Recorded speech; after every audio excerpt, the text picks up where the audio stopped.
Friends, welcome back to my channel. അപ്പം ഞാൻ ഇന്ന് പറയുന്ന വീഡിയോ ഒരു നബീസ ബീബി എന്ന് പറഞ്ഞൊരു ചാനലിന്റെ ഉടമയെ പറ്റിയാണ്.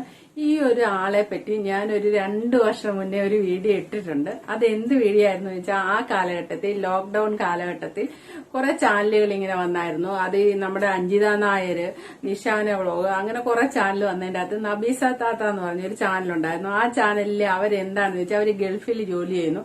അവരന്ന് കുറെ വേഷങ്ങളെ, അതായത് ഡ്രസ്സ് ഇച്ചിരി കുറച്ചിട്ടുള്ള ചില ഡാൻസുകളൊക്കെ ഇങ്ങനെ ചെയ്തു. അവരെന്താ ചെയ്യുന്നത്, ഒരു പ്രതിഷേധം പോലെ.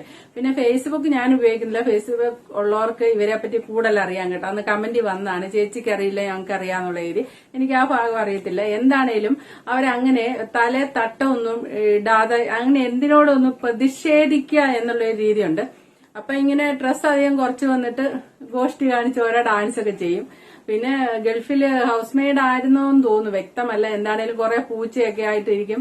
പുള്ളിക്കാരത്തി ചെയ്യുന്ന എന്തായിരുന്നു ചോദിച്ചാൽ, ഇങ്ങനെ ഡാൻസ് ഒക്കെ ചെയ്യുന്ന ഒരു സൈഡിൽ ഇടും, കുറെ സൈഡിൽ പാട്ട് പാടി കുറച്ച് വീഡിയോ ഇടും, കുറെ സൈഡിൽ സമൂഹത്തിൽ നടക്കുന്ന എന്തിനെ കുറിച്ച് മുഖം നോക്കാതെ പ്രതികരിക്കുക. അതായത് നമ്മുടെ എല്ലാം ഉള്ളിലുണ്ടെങ്കിലും നമ്മളൊക്കെ അത് പലപ്പോഴും ഗവൺമെന്റിന്റെ എതിരെയൊക്കെ പറയണമെന്നുണ്ടെങ്കിൽ നമ്മൾ പറയാറില്ല. പക്ഷെ ഇവരങ്ങനെയല്ല. മുഖ്യമന്ത്രിയൊക്കെ ഒരു വട്ടം തെറി വിളിച്ചിട്ട് അതിന്റെ പേര് ഇവരുടെ പേര് കേസൊക്കെ ഉണ്ടായതാണ്. നിലവിലെ കേസ് ഉണ്ടായിരുന്നു. അങ്ങനെയെല്ലാം ആരെക്കുറിച്ച് എന്തും പറയും കേട്ടോ. ആരെ പറയാനും പേടിയില്ല.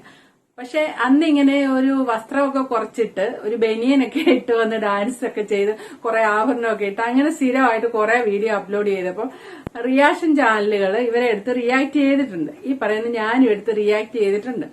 പക്ഷെ ഈ അടുത്ത് കാലം കഴിഞ്ഞ് ഈ അടുത്ത് വെറുതെ ചാനൽ ഇങ്ങനെ പോകുന്ന വഴിക്ക് ഞാന് ഇവരുടെ ഒരു വീഡിയോ കണ്ടിട്ട് സത്യം പറഞ്ഞ വല്ലാതെ ഷോക്ക് അടിച്ച പോലെ ആയിപ്പോയി. കാരണം അവര് ഗൾഫിൽ നിന്ന് നാട്ടിൽ വന്നിട്ടുണ്ട്. നാട്ടിൽ വന്നിട്ട് അവർക്ക് എന്തോ അസുഖം ബാധിച്ചിട്ടുണ്ട്. എല്ലാരും കമന്റ് ചോദിക്കുന്നുണ്ട് അസുഖം എന്താന്ന്. അതിന് മറുപടി പറയുന്നതായിട്ട് ഞാൻ കണ്ടില്ല.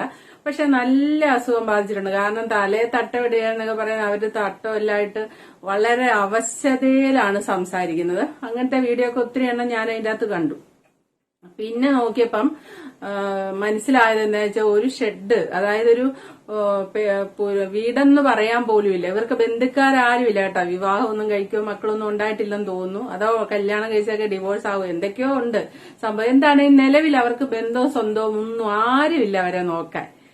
എന്നിട്ട് ഒരു ഷെഡ് പോലത്തെ ഒരു വീട്ടില് കഴിയുന്നു. മരുന്ന് മേടിക്കാൻ പോലും ഇവരുടെ പൈസ ഗൾഫിൽ സമ്പാദിച്ച എന്തെങ്കിലും ഉണ്ടെങ്കിൽ അത് ബാങ്കിൽ ഇട്ട് കഴിയാന്നല്ലാതെ നാട്ടിലൊരു ജോലിക്ക് പോകുന്നില്ല. ഇപ്പൊ അസുഖമുണ്ട് എന്നാൽ അവർക്ക് സ്വന്തമായിട്ടൊരു നല്ല വീടില്ല. ഒരു കഴിയാൻ പറ്റാത്ത ഒരു ഷെഡ്, അങ്ങനത്തെ ഒരു ഷെഡിലാണ് കഴിയുന്നത്. പക്ഷെ അവരുടെ ഉള്ളിൽ ഇപ്പോഴും സമൂഹത്തിൽ നടക്കുന്ന എന്തിനെക്കുറിച്ചും പ്രതികരിക്കാനുള്ള ഒരു തീ അണയാതെ കാത്തു സൂക്ഷിച്ചിട്ടുണ്ട് അവർ. അത് അവർക്ക് മാത്രം പറ്റുന്ന, അവർക്ക് മാത്രമുള്ള ഒരു കഴിവാണെന്ന് എനിക്ക് തോന്നുന്നത്. കാരണം എല്ലാ സൗകര്യത്തിലും ജീവിക്കുന്ന പലർക്കും, ഈ പറയുന്ന ഞാനാണെ പോലും, എനിക്കും എല്ലാത്തിനോടും പ്രതികരിക്കാൻ പറ്റാറില്ല.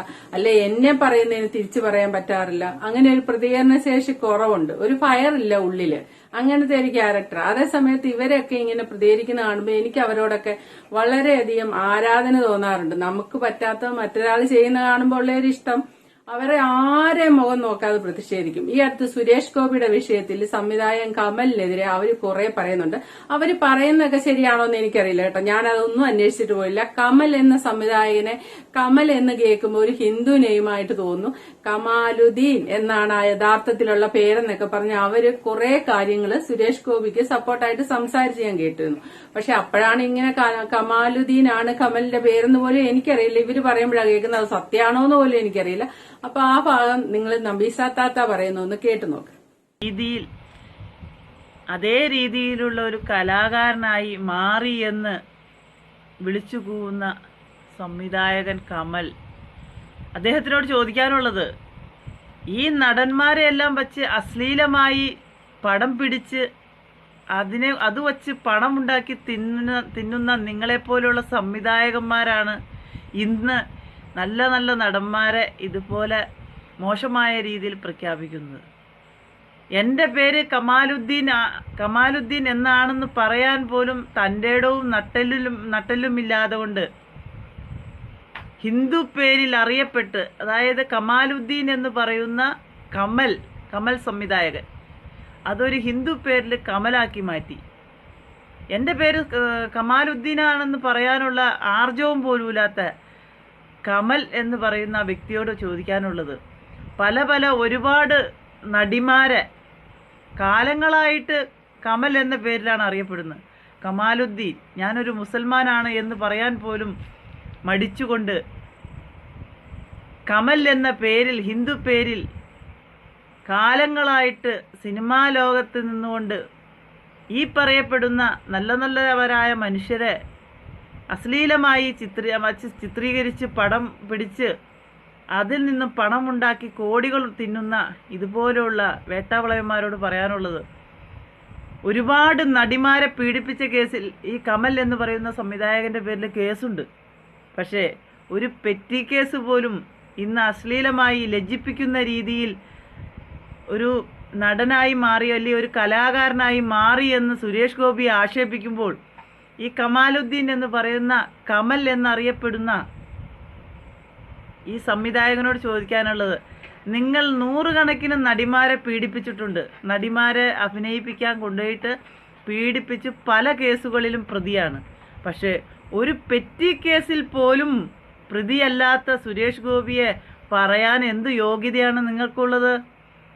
അതേ മനുഷ്യനെ വെച്ചല്ലേ നിങ്ങൾ ആയിരക്കണക്കിന് പടം പിടിച്ച് അവരെ കൊണ്ട് പല മോഡലിലും പല രീതിയിലും പല നടിമാരുടെയും മോശമായ രീതിയിൽ പടം പിടിച്ചും നിങ്ങൾ കോടികൾ സമ്പാദിച്ചത്. ഇപ്പം എന്ത് സുരേഷ് ഗോപി കൊള്ളൂലാതെയായി പോയത്? സുരേഷ് ഗോപി വെച്ച് എത്ര പടം പിടിച്ച് പണം ഉണ്ടാക്കി, കോടികൾ ഉണ്ടാക്കിയില്ലേ? ഇന്നും അത് നിന്നല്ലേ പല്ലിൻ്റെ ഇട കുത്തി നടക്കുന്നേ? കമാലുദ്ദീൻ എന്ന് പറയുന്ന കമൽ സംവിധായകനോടാണ് ചോദിക്കുന്നത്. ഒരു പെറ്റി കേസിൽ പോലും സുരേഷ് ഗോപി പ്രതിയല്ല. പക്ഷേ ആയിരക്കണക്കിന് നടിമാരെ പീഡിപ്പിച്ച കേസിൽ പലതിലും പ്രതിയാണ് കമൽ എന്ന് പറയുന്ന സംവിധായകൻ. അപ്പം ആരെയാണ് പല്ലിൻ്റെ ഇട കുത്തി ജനങ്ങളിലേക്ക് കൊടുക്കുന്നത്? ഇപ്പം സുരേഷ് ഗോപി ശരിയല്ല, സുരേഷ് ഗോപി BJP-കാരനായി. കാരണം ഈ കമാലുദ്ദീൻ എന്ന് പറയുന്ന കമൽ ഇന്ന് ഇടതുപക്ഷം ഇങ്ങനെ നിൽക്കുന്നതുകൊണ്ട് ജയിലിൽ പോകാതെ കഴിയുന്നു, അല്ലേ? ഇനി അടുത്ത് പറയാനുള്ളത്, നബീസ താത്ത ഇങ്ങനെ എന്തിനെ കുറിച്ചും പറയുന്നുണ്ട്. അവരുടെ ചാനലിൽ പോയാൽ നബീസ ബീബി എന്നെങ്ങാണ്ട് അടിച്ച ചാനൽ കിട്ടും.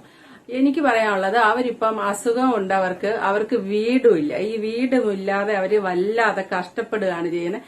അപ്പം ആ കഷ്ടപ്പെടുന്നതിന് ഈ സൂര്യൻ ഉദിച്ച് അസ്തമിക്കുന്നതിന് മുന്നേ ആർക്കെങ്കിലും ഒരു സഹായമെങ്കിലും ചെയ്യണം എന്ന് ആഗ്രഹിക്കുന്ന ഒത്തിരി ആൾക്കാർ നമ്മുടെ ഇടയിലുണ്ട്. പലർക്കും അതില്ലായിരിക്കാം, പക്ഷെ അങ്ങനെയുള്ള ആൾക്കാരുണ്ട്. അങ്ങനെയുള്ള ആൾക്കാരോടായിട്ട് പറയാം. അല്ലാതെ എല്ലാവരുടെ എടുത്തിട്ട് സഹായിച്ചോ എന്നൊന്നും ഞാൻ പറയുന്നില്ല.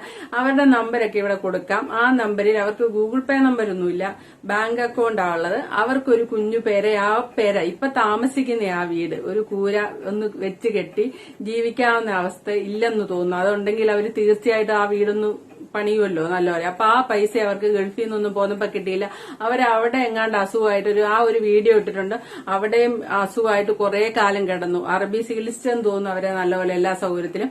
അത് കഴിഞ്ഞപ്പോ അവര് കയറ്റി വിടുമല്ലോ. അങ്ങനെ കയറ്റി വിട്ടാ ഒരുപക്ഷെ പൈസ എല്ലാം അപ്പൊ തീർന്നു കാണാം. അല്ലെങ്കിലും നാട്ടിൽ വന്നും മരുന്നിനും ഒക്കെ ആകുമ്പോൾ നമ്മുടെ ഇവിടുത്തെ മരുന്നിന്റെ പൈസ അറിയത്തില്ലേ? മരുന്നിനൊക്കെ പൈസ മുടക്കിയാൽ പിന്നെ ഒന്നും ബാങ്ക് ബാലൻസ് ഉണ്ടാവില്ല.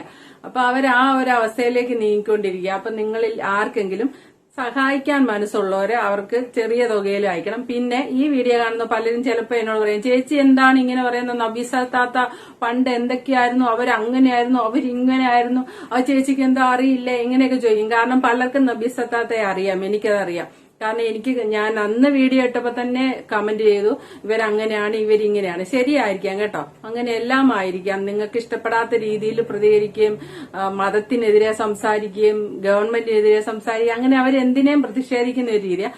അപ്പൊ പക്ഷെ ഇപ്പം അവരുടെ ഒരു അവസ്ഥ ഇങ്ങനെയാണ്. നമ്മൾ ഒരു കാലത്ത് അങ്ങനെയൊക്കെ ചെയ്താലും അവരുടെ ഒരു ആപത്ത് കാലമാണ്. ആ ആപത്ത് കാലത്ത് നമുക്കത് ക്ഷമിക്കാൻ പറ്റണമെന്ന് തന്നെയാ.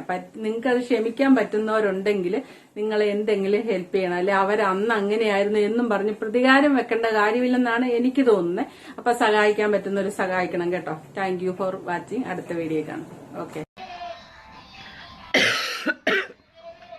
അസുഖങ്ങളൊക്കെയാണ്, നല്ലോണം കുറഞ്ഞിട്ടൊന്നുമില്ല. എന്നാലും എൻ്റെ സംസാരം എനിക്ക് തിരിച്ച് കിട്ടി. അത് തമ്പുരാൻ്റെ അനുഗ്രഹം കൊണ്ട്. എന്നാലും എൻ്റെ ഒരുപാട് കൂട്ടുകാരുണ്ട്, അവർക്കായിട്ട് ഒരു ചെറിയ വീഡിയോ ചെയ്യണമെന്ന് തോന്നി. എനിക്ക് ഇത്രയും ദിവസം വീഡിയോ ഒന്നും ചെയ്യാൻ പറ്റിയില്ല നിങ്ങൾക്ക്. അപ്പോൾ ഒരു 5 മിനിറ്റ് നിങ്ങൾക്കായിട്ടൊരു വീഡിയോ ചെയ്യണമെന്ന് തോന്നി, അതുകൊണ്ടാണ് ചെയ്തത്. ഇപ്പോഴും മരുന്നും കാര്യങ്ങളൊക്കെ ആയിട്ട് പോയിക്കൊണ്ടിരിക്കുകയാണ്.